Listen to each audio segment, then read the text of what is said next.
श्री गोपाळ कृष्ण भगवान की जय। लीळा नंबर 360। महात्मा शब्दाने गौरवून मुलीला खाजे प्रदान।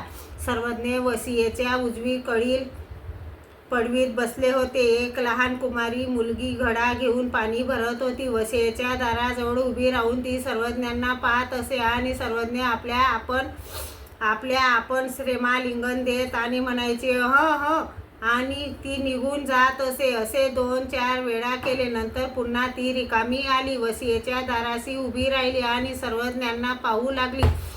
मग सर्वज्ञ म्हणाले, महात्मे हो, या आम्हाला श्रेमालिंगन द्या। असे म्हणून सर्वज्ञांनी आपले आपण श्रेमालिंगन दिले आणि सर्वज्ञांनी तिला आपल्या जवळ बसविले। अगोदर फराळ वाटला होता तेव्हा ती एरझारा करीत होती। सर्वज्ञ बाईसाला म्हणाले, बाई, तुमच्याजवळ फराळाचे पदार्थ आहेत, ते आणा। बाईसा गेली, तिने फराळाचा पदार्थ थोडासाच आणला। सर्वज्ञ म्हणाले, महात्म्यांना जेवढ्या प्रमाणात फराळ दिला तेवढा आणा। बाईसा म्हणाली, बाबा, महात्म्याच्या बरोबरीने हिला कसा द्यावा?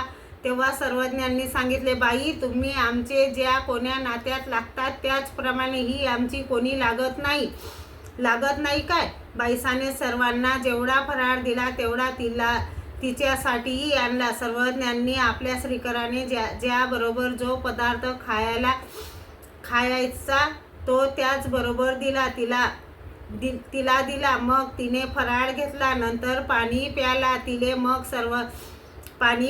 दिले। मग सर्वज्ञांनी आपले उच्छिष्ट पान दिले। सर्वज्ञ म्हणाले, महात्मा, आता जा। नंतर ती गेली। त्या मुलीने प्रेमोपाय जोडला होता, पण प्रेम तिला पुढे होईल।